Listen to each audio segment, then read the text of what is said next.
ತಮಿಳುನಾಡು ಸಿಎಂಗೆ ಕಾವೇರಿ ಪ್ರತಿಭಟನೆ ಬಿಸಿ ತಟ್ಟಲಿದೆ. ಮೇಕೆದಾಟು ವಿಚಾರವಾಗಿ ಕರ್ನಾಟಕಕ್ಕೆ ಬರ್ತಾ ಇದ್ದಾರೆ ವಿಜಯ್.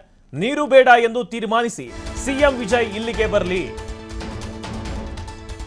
ತಮಿಳುನಾಡು ಸಿಎಂಗೆ ಕಾವೇರಿ ಪ್ರತಿಭಟನೆ ಬಿಸಿ ತಟ್ಟಲಿದೆ. ಮೇಕೆದಾಟು ವಿಚಾರವಾಗಿ ಕರ್ನಾಟಕಕ್ಕೆ ಬರ್ತಾ ಇದ್ದಾರೆ ವಿಜಯ್. ಬಟ್ ನೀರು ಬೇಡ ಅಂತ ಹೇಳಿ ಅಲ್ಲಿಯೇ ತೀರ್ಮಾನವನ್ನ ಮಾಡಿ ಸಿಎಂ ವಿಜಯ್ ಇಲ್ಲಿಗೆ ಬರಲಿ. ಕಾವೇರಿ ವಿಚಾರವಾಗಿ ಕರ್ನಾಟಕಕ್ಕೆ ಸಿಎಂ ವಿಜಯ್ ಬರಬಾರದು. ಒಂದು ವೇಳೆ ಬಂದ್ರೆ ಏರ್ಪೋರ್ಟ್ಗೆ ಮುತ್ತಿಗೆಯನ್ನ ಹಾಕ್ತೀವಿ. ನಾವು ಹೋರಾಟಕ್ಕೆ ಮಾಡ್ತಾ ಇದ್ದೀವಿ. ಕಡಲೆಕಾಯಿ ತಿನ್ನೋಕೆ ಕರೆದಿಲ್ಲ ಹೋರಾಟವನ್ನ. ಈ ಕಾವೇರಿ ನಿರ್ವಹಣಾ ತೀರ್ಪು ಏನಿದೆ ಅದನ್ನ ವಿರೋಧಿಸಿ ನಾವು ಕರೆಯನ್ನ ಕೊಟ್ಟಿದ್ದೇವೆ. ಸಭೆ ಬಳಿಕ ಹೋರಾಟಗಾರ ವಾಟಾಳ್ ನಾಗರಾಜ್ ಹೇಳಿಕೆಯನ್ನ ಕೊಟ್ಟಿದ್ದಾರೆ.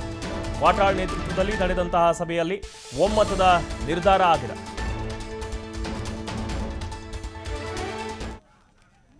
ವಿಜಯ್ ಬೆಂಗಳೂರು ಬರ್ತಾ ಇದ್ದಾರೆ. ವಿಜಯ್ಗೆ ನಾನು ಹೇಳ್ತಾ ಇದ್ದೀನಿ, ನೀವು ಬರೋಕ್ಕೆ ನಂದೇನು ಅಭ್ಯಂತರ ಇಲ್ಲ. ಆದರೆ ನೀರು ಕೊಡಿ ಅಂತ ಕೇಳಕ್ಕೆ ಬಂದರೆ ನಾವು ವಿಮಾನ ನಿಲ್ದಾಣವನ್ನು ಮುತ್ತಿಗೆ ಹಾಕ್ತೀವಿ, ಹೋರಾಟ ಮಾಡ್ತೀವಿ. ನೀರು ಬೇಡ ಅಂತಂದರೆ ಬಂದು ನೀವು ಡಿ ಕೆ ಶಿವಕುಮಾರ್ ಮಾತಾಡ್ಕೊಂಡು ಹೋಗಿ.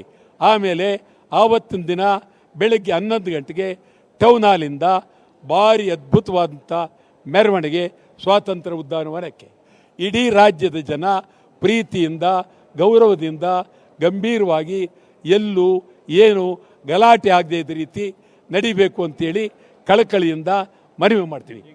ವಿಜಯ್ ಬೆಂಗಳೂರು ಬರ್ತಾ ಇದ್ದಾರೆ. ವಿಜಯ್ಗೆ ನಾನು ಹೇಳ್ತಾ ಇದ್ದೀನಿ, ನೀವು ಬರೋಕ್ಕೆ ನಂದೇನು ಅಭ್ಯಂತರ ಇಲ್ಲ. ಆದರೆ ನೀರು ಕೊಡಿ